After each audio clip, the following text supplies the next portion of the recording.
Atenção! Começa agora uma teleaula de História do Ensino Médio. Você vai assistir a teleaula de número 77. Bons estudos!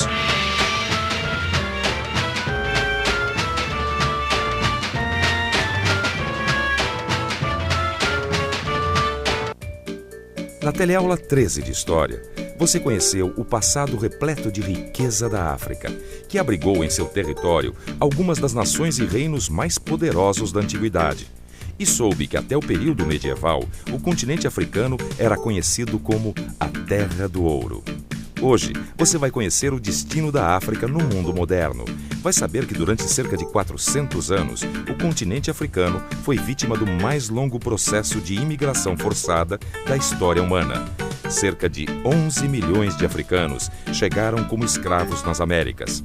Vai ver que, além do processo de escravidão, a África sofreu com a colonização, com o seu continente sendo praticamente dividido por nações europeias. Mas vai constatar que, depois de muitas lutas, os países foram conquistando a independência.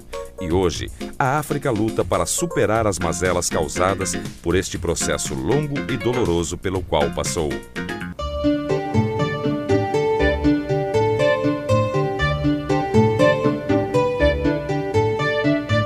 A construção da identidade brasileira passa necessariamente pela contribuição dos africanos que aqui chegaram como escravos, transformaram-se em cidadãos brasileiros e nos legaram seus valores civilizatórios e uma cultura riquíssima.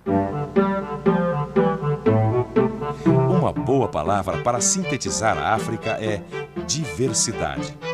Nas paisagens, nas línguas faladas, nas opções religiosas, nos costumes e modos de vida, a África é um continente plural. E isto não acontece apenas de um país para outro, mas mesmo dentro de uma mesma nação. A Nigéria é um bom exemplo. Lá se fala cerca de 500 línguas, entre idiomas e dialetos. Seus habitantes muitas vezes falam mais de um idioma no seu dia a dia. E para eles, isso é algo que já faz parte do cotidiano. Na África toda, se fala aproximadamente 2.000 línguas com seus dialetos. E os números não param por aí.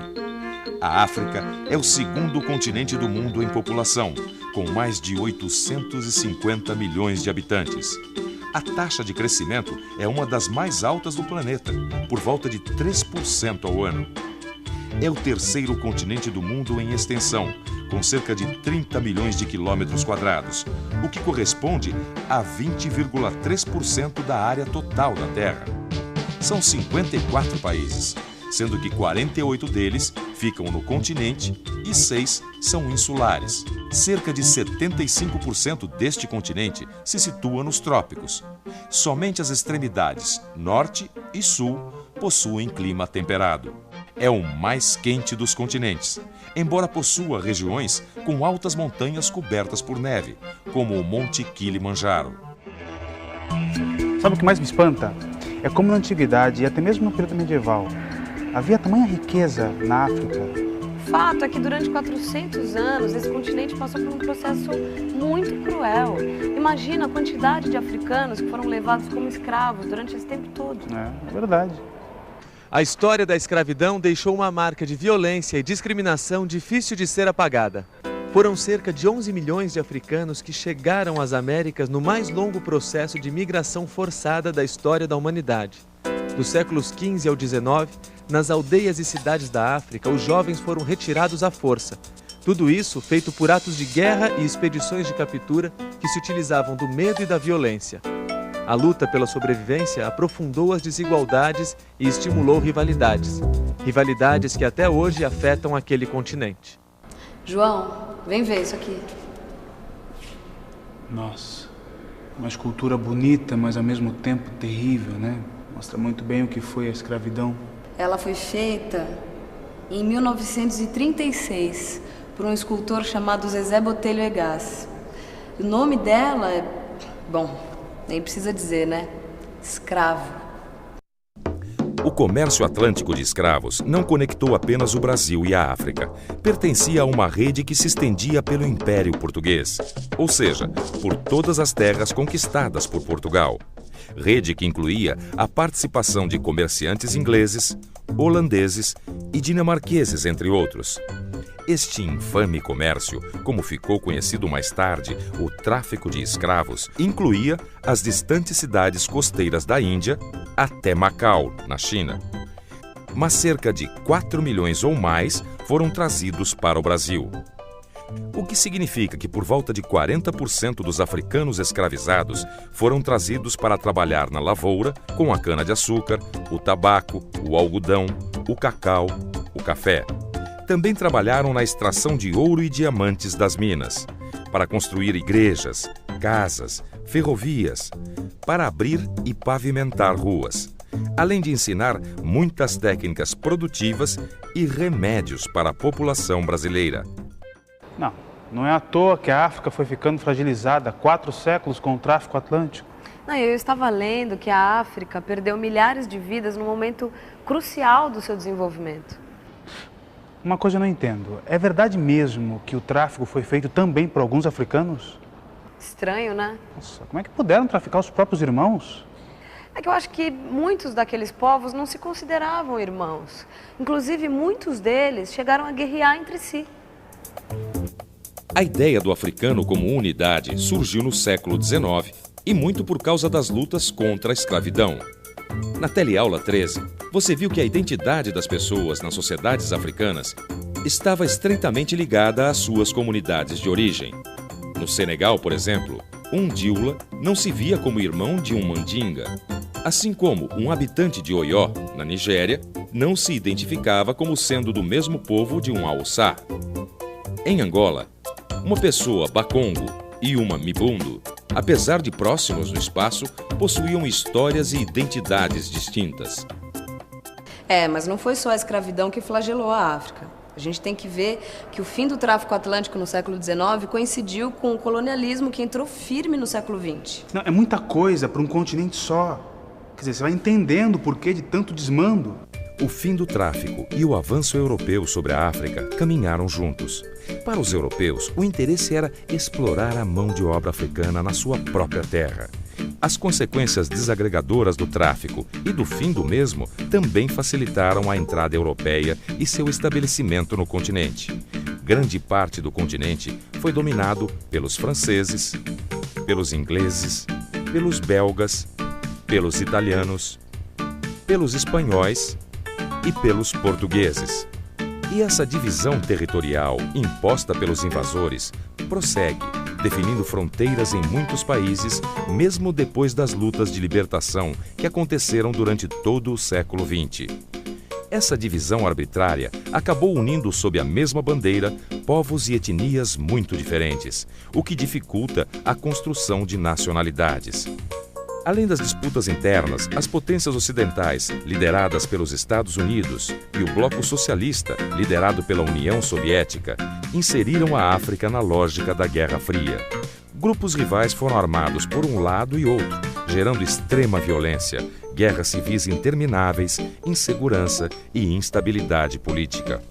Mas apesar disso tudo, os países africanos conquistaram sua independência, né?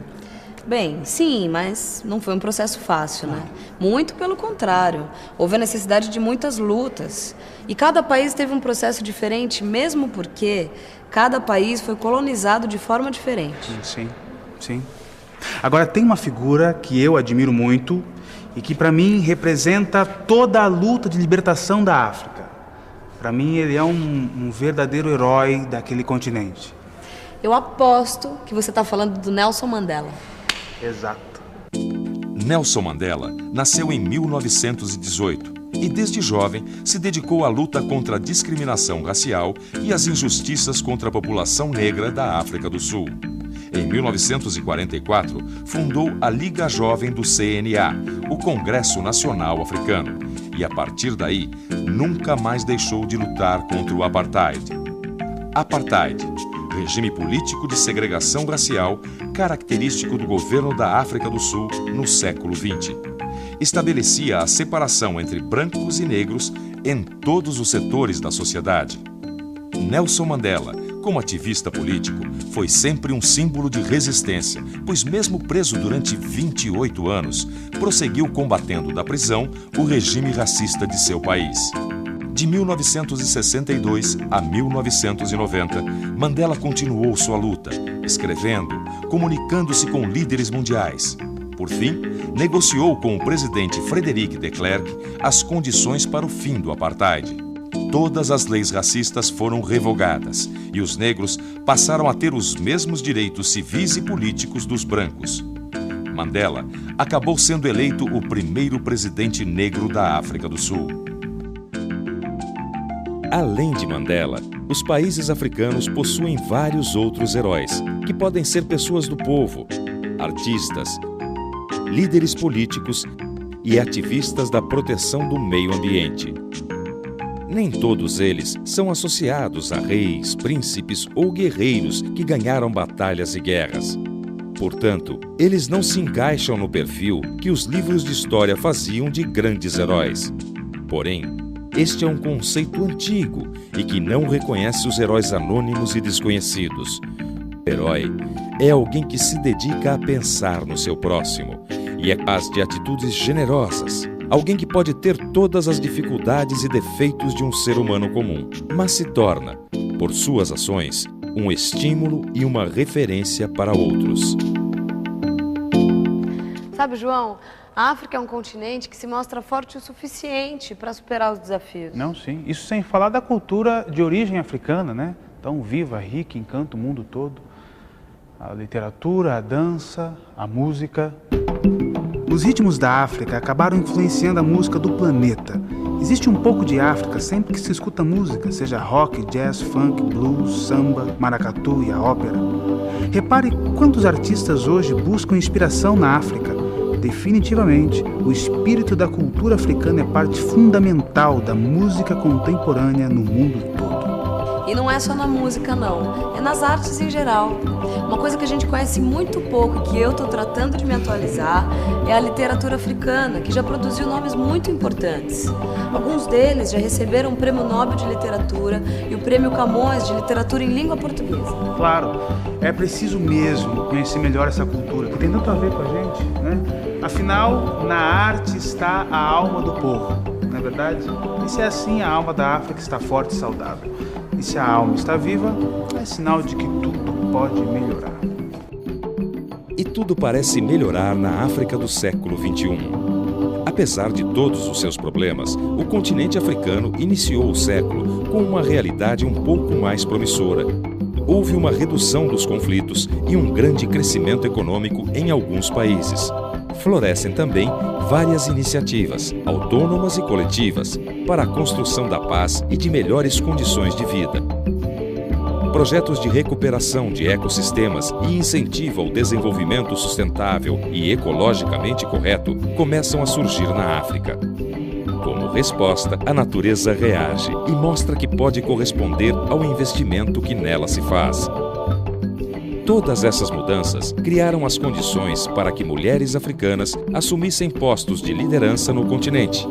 A eleição de Ellen Johnson Sirleaf para presidente na Libéria, de Luísa Diogo como primeira-ministra em Moçambique e a escolha da queniana Wangari Maathai como vencedora do Prêmio Nobel da Paz mostra o reconhecimento pelo que já realizaram e como as mulheres africanas marcam seu lugar no mundo. E atenção, se liga aí que é hora da revisão.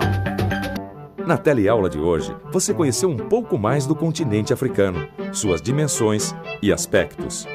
Viu como a África suportou nos últimos 4 séculos muitos problemas com a escravidão, quando mais de 11 milhões de africanos foram trazidos para a América. Constatou que, mesmo depois do fim da escravidão, a África ainda sofreu muito com o processo de colonialismo, com sua terra repartida entre nações europeias.